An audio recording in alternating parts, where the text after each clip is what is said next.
Hey guys, welcome back to my channel Rewind That. It's your girl Miss K. If this is your first time coming across my channel, welcome. Please be sure to subscribe if you like the vibe and hit that notification bell so you know when I upload more videos like this one. Alright guys, today we're going to be going over the latest episode of The Chi, season 4, episode number 5, called The Spook Who Sat by the Door. And we spoke about this title before in the review for Snowfall, right? And that was the title of the book that we saw Alton reading. And we did talk about how the book was about an ex-CIA operative who leaves after years of extensive training and returns to his hometown of Chicago and eventually gets caught up in being a revolutionary, right? He trains a bunch of young people to fight back, okay? Fight the white man back. And, you know, one thing about The Chi, if it has anything to do with Chicago, they're going to bring it up in this thing, okay? Now, before we get into this episode, guys, another thing that I found so interesting about this title was that it was originally called The Nigger Who Sat by the Door, but then nigger was replaced by spook, in which the word derived from a slang term for spy, all right? And it also played on the notion that people of African descent were inherently superstitious and scared of ghosts, but most of all, the spook, quote unquote, is the specter of Black revolution that has consistently haunted U.S. white supremacists since the days of slavery. I really like that, and so I thought I'd share. All right, guys, let's get started. The episode starts off with Duda walking through the venue, and he sees Marcus yelling at Tracy to do whatever she was doing one more time. So I guess he wanted her to go over her speech again, right? But Duda says that won't be necessary and sends Marcus on his way. As we can see from Marcus's little speech to the work group, this event is very meaningful to him especially, right? Anyway, Duda and Tracy have a little small talk, and he tells her that he likes her hair, and she thanks him for allowing her and Trig to have the opportunity to make changes in the community. But things go left real quick when Tracy asks Duda if he knows anything about the trap house girl that got murdered recently. Duda tells her he doesn't know anything about that, but Tracy was like, I bet you know the person that does though, right? So Duda says, look, I never said I was a saint. And Tracy says, but you still in bed with gangbangers? And Duda just laughed it off at first, right? Then he says, I can't change who I was. Now you can either deal with that or get the F on. And I was like, wow, there goes the psycho Duda that we were originally introduced to, because so far he's been kind of cool. You know what I mean? He's been really doing well, in my opinion, at his mayor duties. So I was like, okay, there goes Duda with his cycle behind. Look, I'm going to tell you guys, the way he said this thing was super smooth, okay? No anger or anything in his voice. And when someone can talk to you in that tone, using those words, honey, you got a psycho on your hands, okay? Anyway, this is what Tracy says, though. She was like, And that's all she said. And when he walked away, she gave him that, I'm going to see you type look. So we don't know if Tracy, you know, shot him at the end or what. But that girl was looking at him like, okay, I don't know who you think you're talking to. But anyway, next, Kev is texting Gemma about his tux, and she's clearly not interested, guys. He wants to know if she wants to color coordinate their outfits for the gala, and she was like, it's not that big of a deal. So Kev is clearly uncomfortable with her responses, so he calls her. He asks her if she wants him to come over and keep her company, but she says that her dad will be home soon. But in all honesty, Gemma is not home, right? She's outside with Jake, and he's waiting for her to get off the phone with Kev. Kevin tells Gemma he loves her, and she turns her body away from Jake, who we can't see at the moment. And she says, I love you too. Then we see her hang up, and Jake says, you good? And she says, yeah. So they walked off, guys, together, okay, to I don't know where. And apparently they've been seeing each other behind Kevin's back, almost like an affair, you know. And fast forward to a few scenes, Jake asks Gemma when she's going to tell Kev about them. And she says, just give me some time.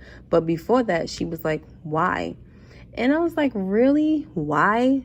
So I guess she was just going to be cool with messing around with Kev's best friend and never telling him. Like, she's dangerous already, for real. Anyway, so Jake says, Kev may get on my nerves, but he's still my brother. Which makes me say, okay, so why you doing him like this, okay? Then Jake says, how you gonna be a revolutionary and you can't even tell Kev you want to be with me? So Gemma says speaking truth to power and telling your boyfriend the truth are two very different things. So she's basically a hypocrite in the making, guys, okay? You want to be a truth teller or not? Sheesh. Anyway, so Jake says either you tell him or I'm going to tell him. And Gemma was like, you ain't going to ish. So Jake just walked off and left her right there. And she was calling after him and everything, but he kept walking. Okay, the one thing she's going to see is just how different Kev and Jake are. Last week we saw Kev bring his mom and Dre flowers. Now they probably were for Gemma at first, but my point is Kev at least has some idea of chivalry. But Jake ain't gonna give you none of that, okay? Gemma is gonna have to see just how it is to be Jake's girl, and I doubt she's gonna like it. I also wanted to mention that I noticed that Gemma talks a little different now that she's with Jake. It seems like she's trying to turn up the sass and turn into a little round-away girl, you know, but pretending can only get you so far, honey. Next, Jada and Dre are sitting at Emmett's restaurant, and Jada tells Dre that she wrote a will and she wants Dre to execute it for her. Of course, Dre is not feeling this kind of talk. She tells Jada that she's not dying anytime soon and to stop talking like that because words have power. Then Dre tells Jada that she's honored, but she should be having this conversation with Emmett. So Jada was like, have you met my son? And they both share a little laugh and everything. But Dre, on a serious note, was like, yes, you know, I know your son and he is doing better. He's getting better, you know. And that's something that I agree with. Emmett is really trying to turn things around, and I respect that. Anyway, after Emmett brings them their food and invites his mom over for dinner, Dre tells Jada that she will execute her will, but can you please call my wife and tell her that I'm running with you and not these Instagram hoes? But unfortunately, Jada still wants Dre to keep the secret. You know, first it was, no, wait till I tell Emmett. Now it's, oh, give me a little more time because I don't want people feeling sorry for me. And it's like, come on, Jada. Like, Dre is looking suspect to her wife. You got to speak up. It's not fair at this point, okay? But I still, of course, I still feel bad for Jada. But this isn't good for Dre's marriage. You know what I'm saying? Even in the preview for the next week's episode, it's looking like Nina is going to be at a bar and the brat is going to be featured as a character. And she looked like she's trying to hit on Nina. And you never know. Nina is feeling neglected and played probably. So she might do something that she shouldn't do because there's a miscommunication and there's a secret that shouldn't be.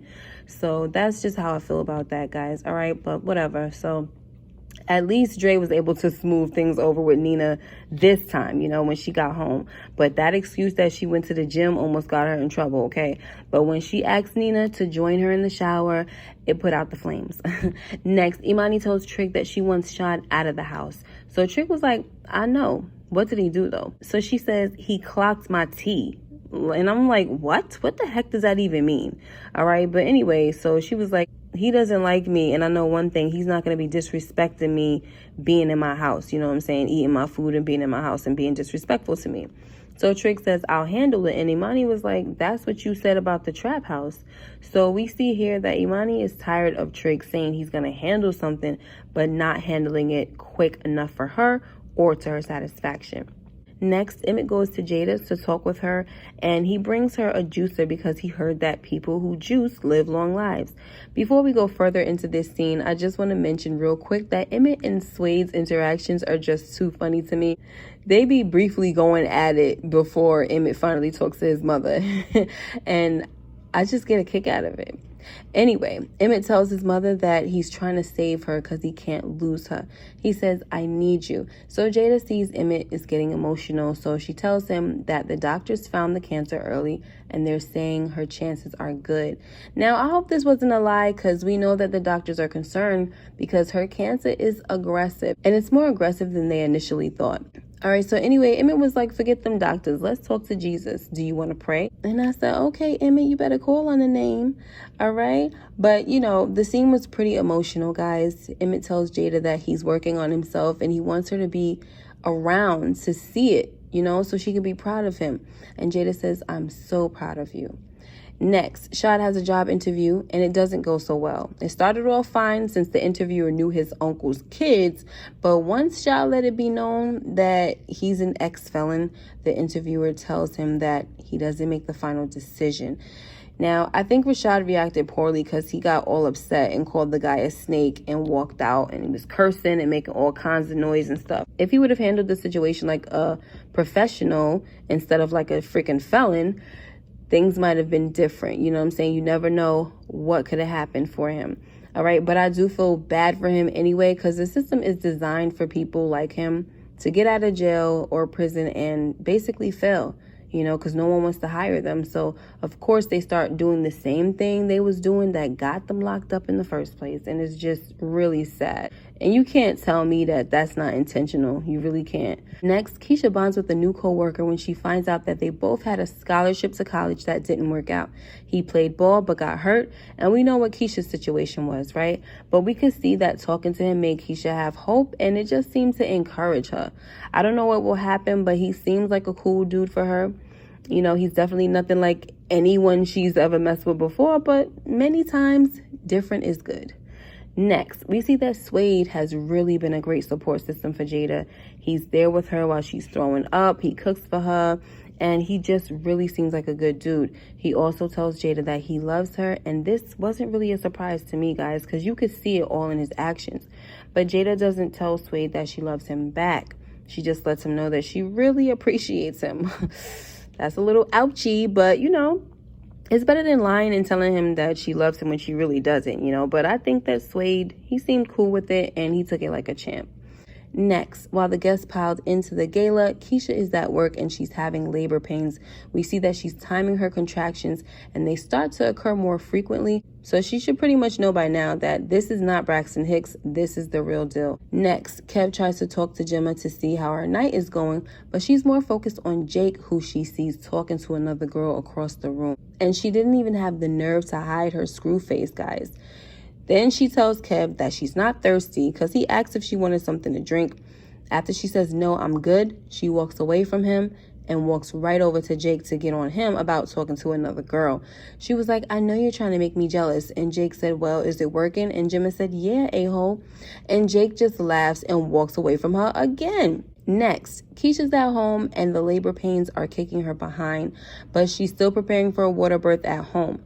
Now, I've never seen anything like this, guys, okay, where the person adopting the baby has all this say in what the heck is going on and how the child will come into the world, okay? This is very new to me, and I know that Octavia means well, but it's just too much for me. I'm sorry, guys. And honestly, it seems a bit controlling, like seriously. Next, we're back at the gala and Duda and Rose are on the dance floor, and Rose tells Duda that she wants a spot on his administration board, and he says, be please. So Rose threatens to divorce him if he doesn't give her job security. Meanwhile, we see Gemma and Jake playing each other real close in front of Kevin, like right in his face, guys, at the same table, okay? I think they were at like a circular table, and instead of sitting closer, Gemma was in between. She was in the middle of Kevin and Jake, and instead of sitting closer to Kevin, she was closer to Jake. Like, they was disrespecting all the way, honey, okay? I don't know why Kev didn't say nothing, though. Anyway, next, Trig tells Shad that he has to move out because he can't be beefing with Imani since she's the lady of the house. Shad was like, is that right? Because she ain't no lady. So Trig says, she's a woman, my woman. So Shad was like, man, are you gay? Like, seriously, I want to know. So instead of answering him, Trig was like, I want you out by this weekend. And the conversation did not end well, okay? Shad was like, oh, you choosing that thing over me? And Trig said, yes, I am.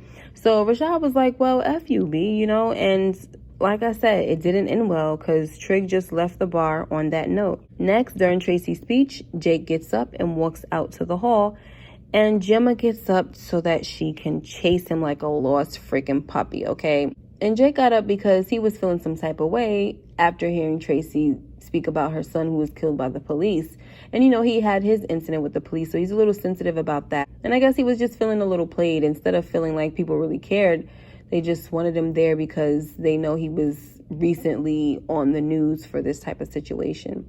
Okay, so as Gemma chases behind Jake and asks where he's going, he tells her he's going home because he doesn't belong. And Kev looks better on her arm. Plus, he wants to know why she ain't tell nobody about him. You know, is it because I'm not good enough for your bougie behind daddy? And Gemma was like, it's complicated.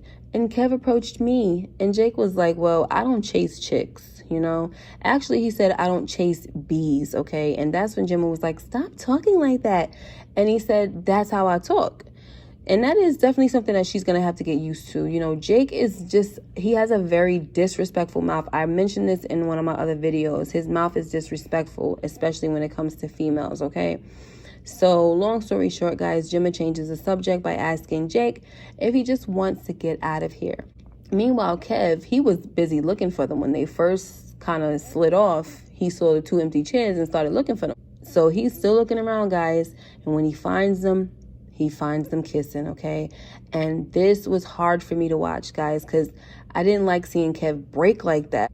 And shout out to the actor, though, because that was really some good acting. You can just see the pain, like, all in his body. It wasn't even just his face. It was just the way he kind of, like, it almost looked like he got pushed in his chest or something like that, if I'm remembering correctly. But you could see him just break, right? And none of them went after him, all right? In fact, Gemma looked like she was going to go after him, but Jake pulled her, okay? He stopped her from going after him. And I was like, look at this grimy little ninja right here. Wow, Jake, like, seriously disappointing. I mean, seriously freaking disappointing. Next, we hear Duda give his speech, which was pretty good. And he also lets it be known that they're proposing a bid for the Olympics. And as you can see, guys, Marcus was all too proud to hear that. So while all this is going on, Kev is crying and running down the hall while Gemma and Jake are walking down the hall with each other, smiling and holding hands, okay? I mean, they're like 2 freaking sociopaths. They don't even care at all that Kev's heart is broken, all right? Especially Jake. Like, forget Gemma, she just got here, but Jake been friends with Kev for years. And it's just crazy how he just doesn't seem to have a heart. Anyway, we get this shot of Kevin just standing in the hallway. You know, he wipes his tears, and there was just something about this stance that spelled trouble for me. And I really hope that this situation isn't going to turn Kevin into a total different person, like, you know, more bad than good, you know, but only time will tell. Next, Jake finds Imani and asks if they could go home. And Imani was like, yeah, let's get the heck out of here, because she was mad that Tracy didn't mention the girls in the trap house during her speech. So they leave. Then Duda comes up to Tracy and tells her that they make a perfect team, then invites her to come to the roof with him. She tells him that she's going to shake a few hands, then she'll meet up with him. Then as Duda walks away from Tracy, here comes Marcus again, warning Duda to be careful of Tracy, right? He didn't say be careful of Tracy, but he said be careful. All right, and Duda wasn't trying to hear it. He tells Marcus to mind his business. So Marcus reminds him that Duda wouldn't be in his position if it weren't for him. And Duda says, I don't owe you spit. Next, the scene that had me in tears, guys. Darnell comes to Emmett's house being his usual Darnell self. And Emmett just wasn't here for it today, okay? Because he was stressing about his mom. So he tells Darnell to just leave. Just get out, okay? And then he goes upstairs and locks himself in the bathroom. So Darnell knows that something is wrong with his son. And what I respected about Darnell in this moment was that he told Emmett that he wasn't going anywhere, you know, that he was going to be right there until he talks to him. And Emmett eventually came out and he told his father that his mother was sick, and he started breaking down and was crying on Darnell's shoulder saying, I can't let her go. And just so freaking sad, guys. Next, Keisha continues to struggle in labor, but eventually she pushes the baby out. And they gave her 2 seconds to hold the baby, guys. Then took him or her and gave the baby to Octavia. And I know this is the best way to handle the situation, guys, so that the mother doesn't change her mind. But it was really sad, too, you know? I just couldn't imagine it. And let me tell you guys something. There ain't no way that I'm about to do a whole natural childbirth with no meds, go through all that pain, and turn around and give my baby to somebody else. Child, please, okay? That's where Octavia was doing the most at, though, guys, okay? And Keisha should have just had her baby at the hospital and got the epidural, okay? Just my opinion, though. All right, but I definitely don't have anything against women who have natural labor and birth. I don't have anything against it. I think it's great. It's just not for me because I don't do well with pain. And I don't think Keisha should have went through all that if she wasn't going to keep her baby, okay? And also, before we get to this last scene, shout out to Nina, okay? Because she was a super mama bear during this time. She was like, who cares about this freaking birthing commitment, birth agreement, whatever the heck it was that Octavia was holding up. You know, she's like, baby, say the word. When you want to go to the hospital, let me know. Like, we want to forget about all this crap. Let me know, because she was in tears seeing her daughter in pain, all right? Even though it's childbirth and it's expected, it still doesn't feel good to see your child be in pain, okay? And Nina, she was not here for that. But hey, it worked out. And I'm going to tell you, that midwife, she was excellent. She was soothing. You know, she came and calmed the atmosphere. She really took over and did well, because honestly, Octavia was kind of losing it a little bit too. She looked like she was kind of nervous. So it was really good when the midwife came, and she was just having everybody gather around to be very supportive. And it just, I mean, it turned out well, you know? All right, guys. So the last scene, Duda gets shot. Okay, this is what we've been waiting for. We already talked about it last week, that they're probably not going to show us who did it. And they didn't, okay? We see Duda standing on the roof, and he's looking over the view of the city. And he hears someone obviously coming onto the roof. So it sounds like a door opened, right? So whoever he sees, he smiles at. So we can assume that it was Tracy. But then there was someone else that approached that was to his right. He caught a glimpse of them, and it looked like he was also looking upward. So whoever shot him, they shot him from higher up. All right. And like I said, I still believe it was a woman. Now, also, I still believe that Tracy has something to do with it. Do I think that Tracy and Imani conspired together? No. I was saying that Rose, Tracy, and Imani were probably a part of the conspiracy, but I definitely believe that Tracy has something to do with it. It just seems like she would. I mean, honestly, at this point. All right. But especially when we get the second warning from Marcus saying, be careful of that. That right there stuck with me. So, I mean, if they don't make that into anything, then I'm just going to be like, I don't know. Like, I don't know if I'm going to keep doing these theories, honey. I don't know. Anyway, guys, that was the episode. You guys let me know what you guys thought. Make sure you like, comment, and subscribe if you haven't already, and hit that notification bell so you know when I upload more videos like this one. As far as a rant video goes, guys, I'm not sure. I do have some feelings about Jake. I'm wishing him all kinds of bad right now, so I might have something more to say, but I think I said everything. But hey, you never know. Might want to do some more damage on the little boy, okay? All right, guys, you guys take care and be blessed. Bye-bye.